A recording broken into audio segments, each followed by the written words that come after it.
A gente nada a declarar, viu? Eu tô brincando aqui com o nosso querido ouvinte fã incondicional. Esses caras que tá merda. É o nosso... Como é que chama aquele velhinho do Up? É o Frederiksen. É o nosso Frederiksen de Vitória, que esculhambou a Band News FM. Mas ele tem razão, o noticiário está complicado. Hoje, o que temos hoje há 12 dias da eleição, que vai definir o próximo presidente da República, um blá blá blá, um puxa pra lá, estica, dedo no olho, rasteira e tal. Escalafobética essa reta final. Não podia ser muito diferente, uma campanha marcada pelas situações mais exóticas possíveis, né? Opções muito difíceis aí no horizonte do eleitorado, mas enfim, é o que a democracia nos impõe. É isso aí. Daqui a 12 dias a população vai às urnas decidir quem governará o Brasil pelos próximos 4 anos e vida que segue, né? Quem não gostar do resultado tem 4 anos para se articular, se mobilizar, sensibilizar os outros, avaliar criticamente o desempenho de quem for eleito e lá em 2022 meter a bomba nele através das mesmas urnas, pelo mesmo processo democrático, mandá-lo para casa ou renovar o seu mandato, que muito provavelmente o eleito será candidato à reeleição em 2022. Enquanto isso não se define, as coisas da reta final de campanha vão produzindo seus pequenos maremotos, né? O maior deles ontem, já repercutindo muito, uma declaração de anteontem de Cid Gomes, né? Irmão de Ciro Gomes, né? Aquele que o PT entendia como seu principal aliado fora do PT para o segundo turno, né? Cid, que foi o Ciro Gomes, que foi o terceiro colocado na disputa eleitoral do primeiro turno, vinha já na campanha, andando no fio da navalha, porque se cambasse para crítica aberta ao PT, fortaleceria Bolsonaro. Se não cambasse para crítica aberta ao PT, não marcaria seu próprio território no campo da esquerda e, portanto, ficaria emparedado numa situação que não lhe era confortável. Tanto não lhe foi confortável que ele ficou bem abaixo do que pretendia em termos de votos e sumiu do mapa logo assim que as urnas proclamaram o resultado do primeiro turno. Foi para a Europa e desde então não se vê fisicamente Ciro Gomes por aí. Acho que ele ainda está na Europa mostrando o seu não engajamento, mais do que seu não engajamento, mostrando sua vontade de permanecer longe do PT e daquilo que o irmão dele diz configurar-se desde já numa grande derrota no próximo dia 28. Agora, o mais sensacional é que o pronunciamento de Cid Gomes se deu num evento do PT, num evento organizado pelo Partido dos Trabalhadores para incensar, apoiar a candidatura do próprio Haddad lá em Fortaleza. Não estando presente o Ciro, foi o genérico do Ciro, que é o Cid Gomes, irmão dele, pupilo dele, poste dele, né? O Cid Gomes foi tudo na vida do ponto de vista eleitoral, tudo do ponto de vista de gestão pública, porque é irmão do Ciro, que é a efetiva liderança regional. E aí o Cid no vácuo, né? Assim como filhos, irmãos, não tem Sarney Filho, não tem ACM Neto, não tem não sei o que, isso tudo vieram no vácuo, né? Na cauda do cometa do destaque familiar na política, que é de fato o Ciro, que é uma liderança consolidada. E o Cid, como representante do irmão, porque não podia ser diferente, ali estava na solenidade, numa tentativa meio band-aid do PT de dizer que a tal Frente Democrática estava presente e tal, já que o Ciro não está, traz aí o irmão. E eu tenho a leve suspeita de que ele não estava muito sóbrio, porque me pareceu tão... Notem bem, não é que o que ele falou está errado. A rigor, ele deu um pito no PT, dizendo coisas que a crítica interna do PT deveria estar dizendo. Cobrou autocrítica do PT, está corretíssimo, né? Aqueles que são simpatizantes do PT, ou foram simpatizantes do PT, e que hoje se distanciaram do partido, ou estão votando no candidato do PT por falta de opção, e de fato a opção para quem é de esquerda não existe, né? Não sendo o Haddad, quem será? O Bolsonaro. Estes que estão ali desconfortáveis reconhecem que a ausência de uma crítica do PT aos seus erros gritantes é o grande erro que o partido cometeu. em toda a condução, não apenas da campanha eleitoral, mas até do pré e pós-impeachment. O Partido dos Trabalhadores continua achando que é um santuário, né, com a Santa Glaze, o Santo Dirceu, o Santo sei lá o quê, o Santo Lula, bom, o Deus Lula, que santo, o Deus Lula e tal. E o Cid Gomes foi lá para dizer, olha, Lula tá preso, vocês vão perder, seu babaca, Lula tá preso, gritando pro militante que começaram a vaiá-lo, porque era, repito, um evento do próprio PT. Agora, o que é mais sensacional nisso tudo é que, por que eu estou brincando aqui com o dado etílico, com a hipótese etílica? Porque, a rigor, se você quer manifestar uma crítica a alguém, você não vai à casa dessa pessoa. Essa pessoa te convida, você não vai. Você não pode ir na festa de aniversário do Barão, no meio da festa, com a família reunida, né? Lá, batendo palma, parabéns, você dizer, o Barão tá acima do peso, o Barão come palavras, o Barão, o quê? Esse Barão, você não pode, você simplesmente não vai à festa na casa do Barão, né? Você até pode não ir e fazer as mesmas críticas, dizendo, ó, não fui porque acho isso. Agora, ir na casa do Barão, no aniversário do Barão, na frente da família do Barão, é uma família muito unida, e começa a xingar o Barão, isso é de uma impropriedade completa. Babaca. Parece aquele negócio do cara que foi mamado pra festa, ou mamado na festa ficou. O Cid, embora mamado, estou aqui fazendo uma caricatura, né? Embora mamado na festa, cujo anfitrião virou alvo de seus ataques, né? Agora, sóbrio, está fazendo algo que mais etílico parece.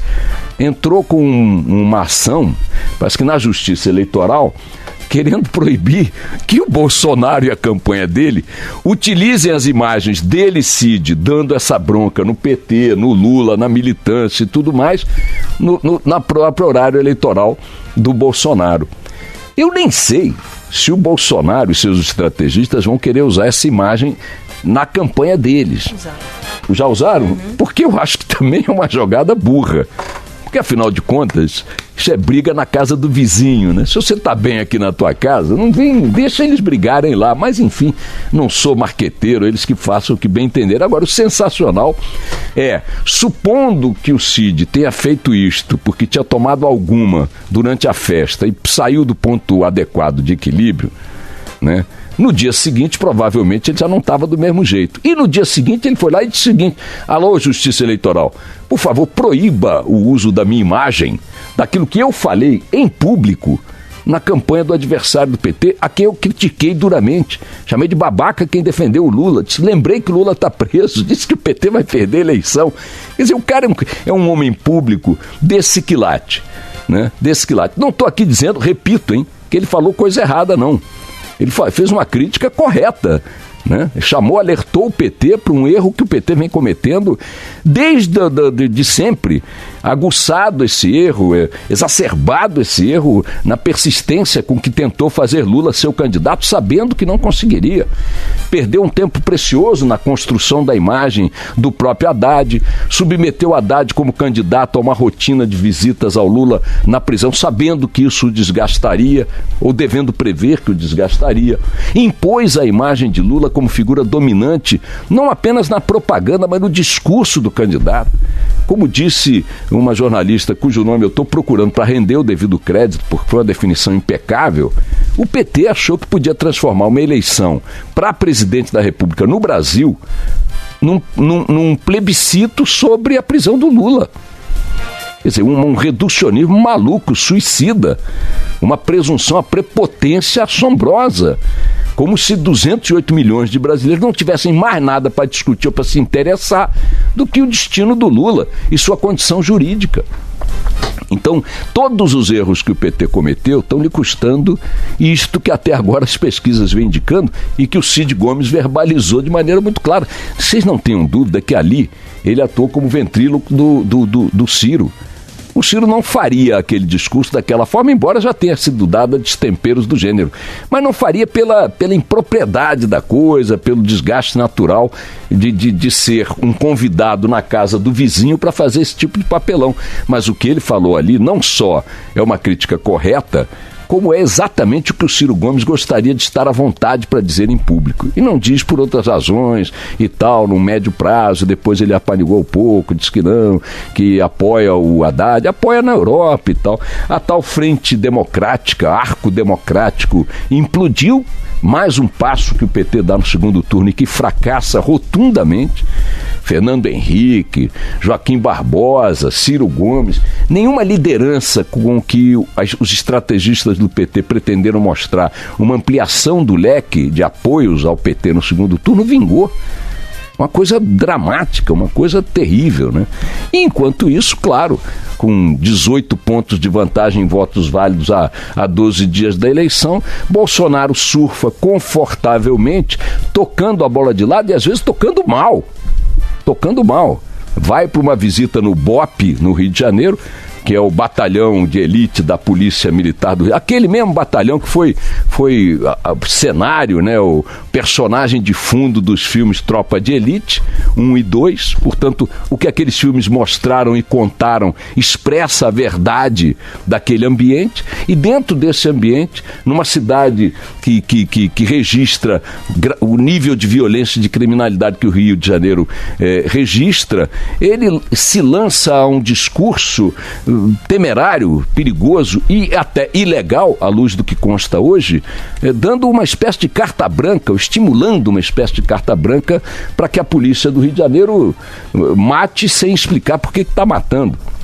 Hoje, na manchete do Globo, está dizendo que a Procuradoria-Geral da República vai se opor ao projeto de Bolsonaro, que diz que policiais militares que matem em serviço, né, estão automaticamente enquadrados em legítima defesa, sem que haja investigação da ocorrência. Como assim? Numa cidade onde os chamados autos de resistência são assombrosamente grandes, numerosos, frequentes e diários. Muitos confrontos em que os policiais matam bandidos são mais do que justificáveis, sim, mas há um pedaço das estatísticas que não tem resposta nessa explicação de legítima defesa ou de defesa da vida alheia. São execuções mesmo. Quantas vocês já viram nas manchetes? Um presidente da República não pode, num ambiente desse, dizer uma bobagem dessa. Então, até para tocar de lado, com 18 pontos de vantagem nas pesquisas, o senhor Bolsonaro bota a bola para lateral, para fora do jogo. Ainda assim comete burradas desse gênero. Porque, digamos o seguinte, alguém precisa de mais uma frase do Bolsonaro para saber o que o Bolsonaro é nesse campo aí, da leitura das coisas da segurança? Não precisa. Então, se está ganhando com 18, toca de lado. Quem você tinha que conquistar como eleitor falando esse tipo de barbaridade já está conquistado. Está insistindo nela para quê? Para mostrar que é um jogador incapaz de tocar a bola de lado, mesmo com 3-0 no placar a 30 minutos do segundo tempo? Outra besteirada que o Bolsonaro está fazendo e que precisa ser exposta de uma maneira clara é a sua recusa em participar dos debates. Não vem colando o discurso de cobrança do Haddad em cima dele, porque é o tal negócio 3-0 no placar com 30 minutos, é difícil colar qualquer coisa. Mas ele está se negando, estando já apto fisicamente a participar dos debates. Coisa que custou já muito caro a muitos candidatos em muitas democracias do mundo. E que produz uma imagem emblemática em muitos debates da cadeira vazia, da qual, aliás, eu sou um entusiasta. Então, se o Bolsonaro, não é que ele está acertando tudo, não. Ele, mesmo com a gordura que tem, com a vantagem que tem, que provavelmente lhe dará a vitória daqui a 12 dias, está fazendo a sua cota de besteira também está sendo feita. É que é o tal negócio. Com a vantagem que ele tem, o sofrimento, a consequência no jogo é menor. Vamos aí, são mais 12 dias de grandes expectativas e o Cid Gomes, então, não quer que a gente fale do que ele falou.